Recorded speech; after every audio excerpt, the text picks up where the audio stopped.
beautiful people? This is your certified life and relationship coach, Coach Court. And today's topic is when the trust is broken in a relationship. It's a hot button. It's one that I've had brought up in conversations with many of my coaching clients. They have a hard time recovering from when a spouse has broken their trust, which is essential, because if you don't have trust in a relationship, you don't have a relationship. And that's just flat out, straight up. But it goes deeper than just infidelity. It goes into trusting that person to be a good co-parent, trusting them with money, trusting them to be safe with emotionally. Because when you think of trust in a relationship, romantic relationship, the first thing your mind, I know mine, automatically goes to is whether that person is faithful or not, and violating your trust that way. But it goes much more deeper than that. And when you're dealing with a relationship as a man, dealing with a relationship with a woman, they also want to be trusted to handle the finances appropriately, to be a good parent, and also trusted with their emotions. Because if they don't trust you with their emotions and they don't feel safe and they don't feel comfortable with you, that can also damage your relationship too. So you have a multifaceted trust head there that branches out from they want to be safe with you emotionally, they want to be safe with you financially, they want to be safe with you as far as you being faithful to them, and also they want to feel safe, and they want to be able to trust you as being a co-parent. Because I have a message here from before I get into it. I have a message here from somebody sent to me on Friday actually, so I'm going to go ahead and go over that. But first off, there's a lot of content I put out there. YouTube, Coach Courtney Gatlin. Subscribe, like, comment, and share it. I really do appreciate it. But on to the message. Hi, Courtney. Thank you for putting out your videos. I was crying my eyes out and came across your YouTube channel by accident. I watched a lot of videos about breaking up tonight, but your facial expressions and genuineness were the ones that drew me in. I don't even make facial expressions. I went through many of your video titles, but didn't see one about trust. Can you please make one for me?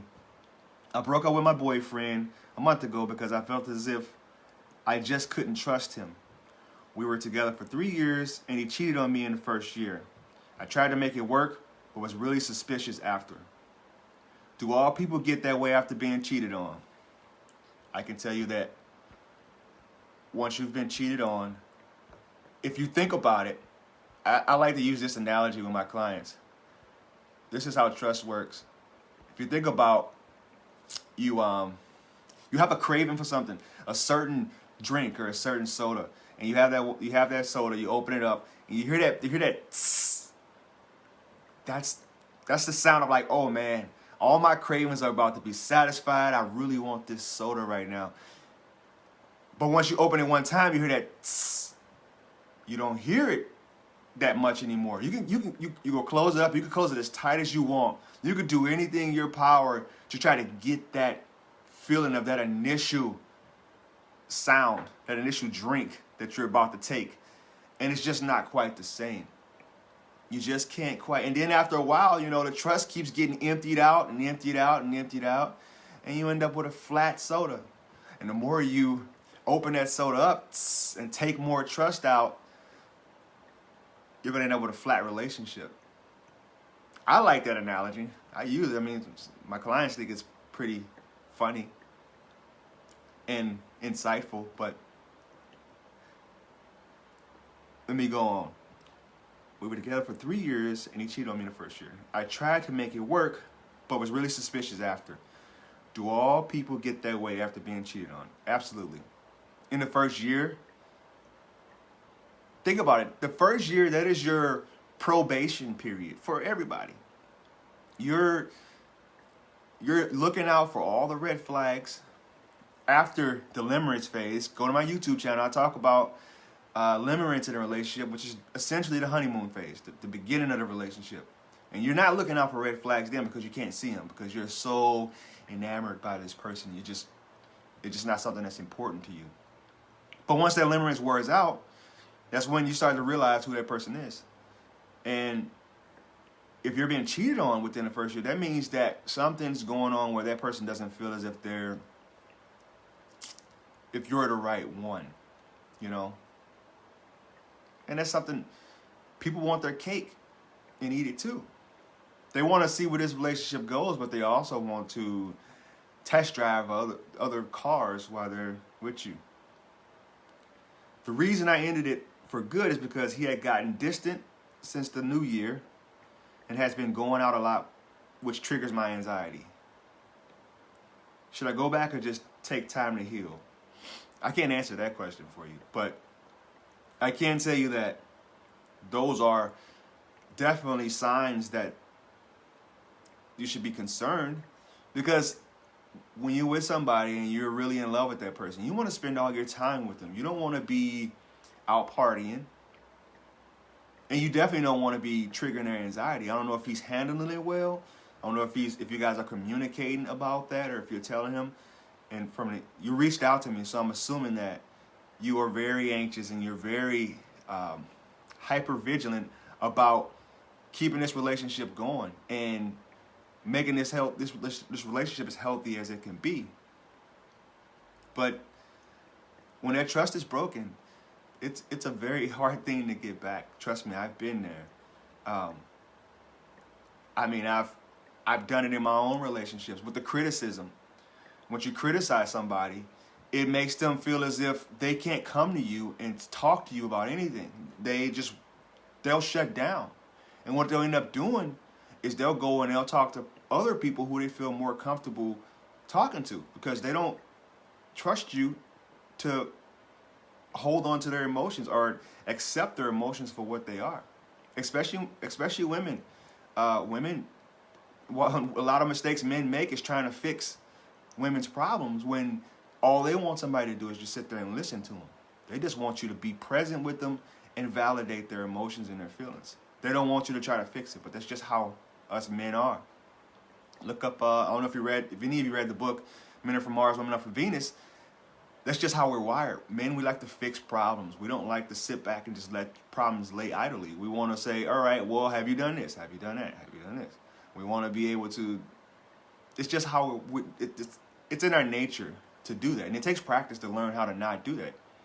And the more you do it, the more you start to hear your woman saying, you just don't listen. You just don't understand. Why do I even bother? Forget it. When they say forget it, that means you better step your communication game up, because forget it means I'm giving up. I'm letting go. Parenting. So all it takes is one time for you to forget to pick your kid up after school on time, or if you're co-parenting, forget to pick them up on time, or you running it a little late, and you just forget all together. Like that's gonna break trust, and they're gonna be like, well, from now on, I feel like I need to take matters into my own hand. It's gonna be all me from now on, and I don't need you around to do it. And that's one thing I learned about single moms is once they realize they can't depend on their spouse or the dad of their kid, they just won't even rely on you for anything. They'll just cut you completely out, and they'll take matters into their own hand. The trust has been broken there. And it could be about money too. This is a huge one. This leads to a lot of divorces and a lot of breakups, because when your spouse has a spending issue and you can't trust them to make the right decisions, where you feel like you need to take over all the finances because you feel as if they're not going to make the right decisions, that's a hard thing to recover from also. Unless you do what many people do, is go into there with your own separate finances, your own bank accounts, and you put together the bills. This is your list. This is my list. I mean, that's a way to build trust, actually, if you want a little tidbit. So yeah, your anxiety is being triggered for the right reasons. I mean, if they cheated on you once, they say once a cheater, always a cheater. I don't like that saying, because you can change. People can change. People do change. They become better versions of themselves.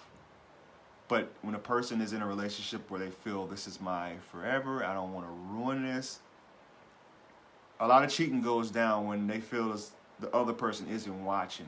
But if they're that into you, they're that in love with you, they won't care who's watching. They'll always be faithful, and they'll always.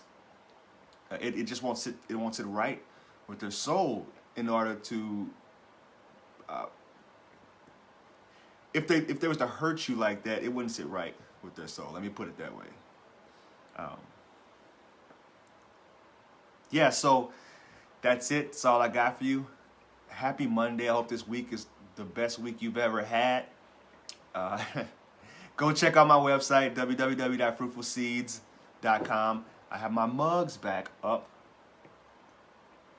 And also, my YouTube channel.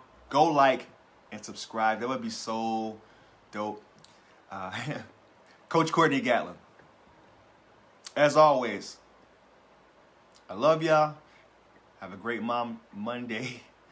And I was about to say Mamba. You know what I'm about to say Mamba? It's because I ordered a hat off God is Dope. And today they have like this sale going on for Mamba.